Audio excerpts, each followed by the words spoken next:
नमस्कार दोस्तों। तो मैं जैसे अपनी कहानी बता रहा था, उसी सीरीज़ की दूसरी कड़ी में आज हूँ। मेरे ख्याल से ये सिलसिला काफ़ी लंबा चलेगा। अब तक मैंने बताया था मुंबई के बारे में। अब वहाँ से मैं बचपन में करीब 6-7 साल की उम्र में वापस हल्द्वानी आ गया था।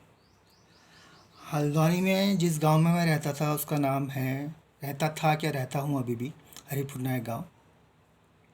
ये हल्द्वानी मेन शहर से करीब 3 किलोमीटर की दूरी पे है। और जिस टाइम पे मैं यहाँ पे था उस समय बचपन में, तो मात्र हमारे गांव में 13 या 14 लोग रहते थे एक लाइन में, और दूर दराज में मिला के 20-25 परिवार थे। और गांव में एक स्कूल था, उसका नाम सीमा पब्लिक स्कूल था। मैंने वहाँ पे पढ़ा। सेकंड और थर्ड की पढ़ाई मेरी वहाँ पे हुई। और कुछ नए दोस्त बने गांव के, अगल बगल के अच्छे दोस्त थे। उसके बाद क्लास फोर्थ से मेरे डैडी ने मुझे शहर में, मतलब हमारे गांव से थोड़ा दूर, 2 किलोमीटर 2.5 किलोमीटर की दूरी पे स्कूल था, वुडलैंड एकेडमी। वहाँ मैंने फोर्थ में एडमिशन लिया। तो जो सीमा पब्लिक स्कूल था, यहाँ मैंने फर्स्ट नहीं, सेकंड और थर्ड की पढ़ाई की थी। यहाँ के उतने किस्से नहीं हैं, क्योंकि याद मुझे ज़्यादातर सिर्फ इतना याद है कि सेकंड और थर्ड क्लास में हम 3 बच्चे हुआ करते थे। मतलब स्टैंडर्ड में सेकंड और थर्ड में 3 बच्चों में मैं फर्स्ट आता था, एक सेकंड आता था, एक थर्ड आता था। फर्स्ट में आता था, इतना श्योर है कि मार्कशीट मेरे पास है। ठीक है, 3 बच्चों। और फिर कुछ ज़्यादा यादें नहीं है। उसके बाद फोर्थ में मैं गया वुडलैंड एकेडमी स्कूल में। वहाँ पे मेरी पढ़ाई करीब फोर्थ क्लास से 8th क्लास तक हुई। तो वहाँ का एक किस्सा शेयर करता हूँ। मेरा एक दोस्त था, उसका नाम विवेक चतुर्वेदी है, और इस समय वो आजमगढ़ में डिप्टी कलेक्टर है।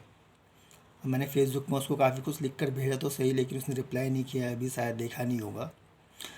तो वो जो विवेक चतुर्वेदी था, टिफ़िन के वक्त रोज़ टिफ़िन में 4 उबले हुए अंडे लेके आता था। मतलब 2 उबले हुए अंडे लाता था काट के, और मैं अपने घर से टिफ़िन से ले आता था पराठे, 2 पराठे और आम का अचार।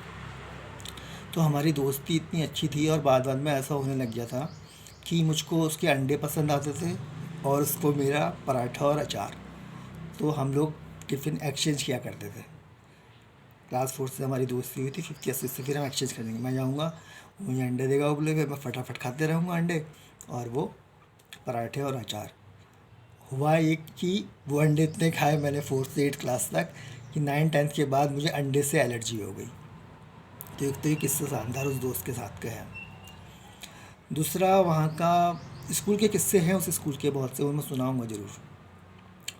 हमारा जब भी एग्ज़ाम होता था, भले वो टर्मिनल एग्ज़ाम हो, मतलब जो क्वार्टरली एग्ज़ाम होते हैं, या हाफ ईयरली हो या एनुअल एग्ज़ाम हो, तो एग्ज़ाम से पहले, जिस दिन एग्ज़ाम होता था उस दिन हम लोग 1-1.5 घंटा पहले पहुंच जाते थे स्कूल में, और प्लास्टिक के अंदर कागज़ भर के बॉल बनाते थे, और जो हम पैड ले जाते थे एग्ज़ाम में आंसर शीट रख के लिखने के लिए, उस पैड से और प्लास्टिक की बॉल बना के, मतलब कागज़ की प्लास्टिक की बॉल, क्रिकेट खेला करते थे। मतलब स्कूल में एग्ज़ाम के दिन 1-1.5 घंटा पहले पहुंच जाना, और फिर क्रिकेट खेलना। एग्ज़ाम है, कोई टेंशन नहीं, खेले जा रहे हैं, टीम बन रही है, कौन जीता कौन हारा उस पर डिस्कस हो रहा है। एग्ज़ाम में बैठा, एग्ज़ाम दिया, छुट्टी के बाद फिर खेला, उसके बाद घर को वापसी। तो ये हमारा फोर्थ टू एट में चलते रहता था। हर साल एक हिस्सा एक ही रहता था। एक ही मुझे याद है। और एक बहुत इमोशनल किस्सा है, वो मैं शेयर करता हूँ। वो आज शायद मैं ख़त्म कर दूंगा, अभी 4 मिनट हो गए हैं, 4 मिनट में और वो किस्सा ख़त्म कर दूँगा। बहुत इमोशनल है, बचपन के बहुत किस्से, ये किस्सा बहुत इमोशनल है मेरे लिए। हम करीब 6th या 7th में पहुँच गया था। मेरे डैडी BSF में थे, तो आर्मी वालों की आदत रहती है, पैरामिलिट्री फोर्स में होती है वो भी, कि छोटे बच्चों के बाल घर ही में काट दो। क्योंकि हम लोग गाँव में थे, बाज़ार बहुत दूर था, नाई की दुकान भी नहीं रहा करती थी। तो डैडी अक्सर हमारे बाल, अक्सर क्या, बचपन में घर ही में काट देते थे। आओ बैठो, हम 2 भाई थे, बैठो, संडे को cut cut cut cut cut. अब ठीक है। तो एक दिन ऐसी, मेरे 6th या 7th में था मैं, तो मेरे बाल भी काट दिए, लेकिन बाल इस तरफ से थोड़े ज़्यादा काट दिए कैंची से। तो काटे संडे को तो मैं इधर उधर कॉलोनी में घूम रहा था। सब दोस्त बोल रहे थे यार तेरे बाल किसने काटे, बड़े गंदे लग रहे हैं, तेरे बाल किसने काटे, बड़े गंदे लग रहे हैं। अब अगले दिन मेरा स्कूल। अब स्कूल तो मैंने कहा जाना तो पड़ेगा स्कूल, कैसे जाऊँ कैसे जाऊँ, घर से जाऊँ, घर में कोई कैब भी नहीं थी। एक मेरा क्या कहते हैं रेन सूट था स्कूल का, तो उसकी कैब थी। अब वो गर्मियों के दिन थे, तो गर्मियों के दिन में अब मैंने कहा क्या करूँ, बाल गंदे लग रहे हैं बोल रहे हैं सब। मैंने घर में तो बताया नहीं। स्कूल जब जा रहा था 6th 7th में, मैं साइकिल में जाने लग गया था, तो मैंने वो बरसाती कैप पहन ली पूरी ऐसे करके, और यहाँ पे बांध लिया उसको। पूरी कैप, बरसाती कैप ऐसे पहन के बांध लिया, और साइकिल में मैं लगा हूँ जाने में गर्मियों में। अब स्कूल करीब 2.5 किलोमीटर दूर, साइकिल में जाऊँ, सब लोग मुझे ही घूरे कि भैया गर्मियों के दिन है और इस लड़के ने ये ऐसी कैप क्यों पहनी है। किसी को नहीं बताया। स्कूल पहुंच गया, स्कूल में प्रेयर हुई। स्कूल में 200-250 बच्चे पढ़ते थे उस टाइम भी, ज़्यादा ही होंगे।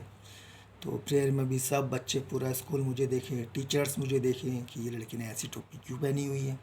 तो जैसे ही प्रेयर ख़त्म हुई, उसके बाद एक हिंदी की टीचर थी हमारी, रौतेला मैडम, वो अलग से मुझे ले गई एक जगह। बोली बेटा क्या हुआ है सर में। मैंने कहा मैम चोट लगी हुई है। बोली दिखाओ दिखाओ। मैंने कहा नहीं मैं नहीं दिखा रहा, मैं नहीं दिखा रहा। मैंने उनको दिखाया नहीं, मैंने कहा चोट लगी हुई है, मैं नहीं दिखाऊंगा। मैं बहुत रोने लग गया, तो उन्होंने भी ज़बरदस्ती नहीं करी। फिर मैं क्लास में आ गया। क्लास में 40-50 बच्चे थे हमारी क्लास में, 6th 7th में थे। सब बोल रहे थे यार चोट ज़्यादा लगी है इसलिए तूने ऐसे कर रखा है। मैंने कहा हाँ, कुछ चिढ़ा रहे थे, नहीं दिखा यार, दिखा एक बार दिखा। लेकिन ज़्यादातर सहानुभूति दिखा रहे थे कि इतनी गर्मी में, लेकिन ये तो मत पहन, इससे तो और पक जाएगा। टीचर भी समझा रहे थे, लेकिन मैंने उस दिन किसी की नहीं सुनी। और जैसे ही छुट्टी हुई मैं वापस भागा, और आधे रास्ते में मुझे इतनी गर्मी लग गई थी दिन भर में कि मैंने वो जो है बरसाती टोपा वो निकाल के रख दिया अपने पास, पहना नहीं। मतलब उसके बाद घर आ गया मैं। घर में आके मैंने कहा यार इतनी गर्मी और इतनी बेइज्जती आज दिन भर में हो गई मेरी, अब मैं क्या करूँ। फिर मैं कॉलोनी में घूमा, एक दोस्त था उसके पास जाली वाली टोपी थी, कैप। मैंने कहा मेरे को कैप दे दे यार, जाली वाली कैप दे दे, मेरे पास टोपी नहीं है और मेरे बाल थोड़े ख़राब कट गए हैं स्कूल में। तो अगले दिन से फिर मैं वो जाली वाली कैप करीब मैंने 15-20 दिन पहनी। उसके बाद बाल बड़े हो गए उस तरह के, तो बिल्कुल ठीक हो गया था बाल। तो मिडिल क्लास फैमिली या लोअर मिडिल क्लास फैमिली में घटनाएं बहुतों के साथ घटती होंगी, हर किसी के साथ कोई ना कोई किस्सा होता होगा। ये किस्सा मुझे बचपन का हमेशा याद रहता है, 6th या 7th स्टैंडर्ड का था, कि किस तरीके से मैं उस दिन भर सवेरे से लेके शाम की छुट्टी तक का स्कूल में मैंने काटा, और दिन भर वो बरसाती टोपी पहन के रखी। ना टीचर को दिखाया, ना किसी बच्चे को दिखाया, और बस दिन में था कि किसी को मेरे को बाल नहीं दिखाने कि मेरे बाल ऐसे गलत कटे।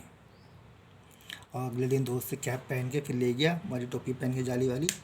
तब सब बोल रहे थे, सब कैप देख ली वाली निकाल के, दिखा तो कुछ नहीं था।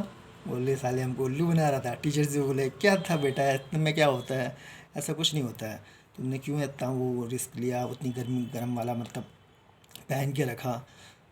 अब जाली वाली टोपी में परमिशन मांगी मेरी प्रिंसिपल से और टीचर से। फिर अगले 15-20 दिन तक मैंने जाली वाली टोपी पहन के स्कूल गया।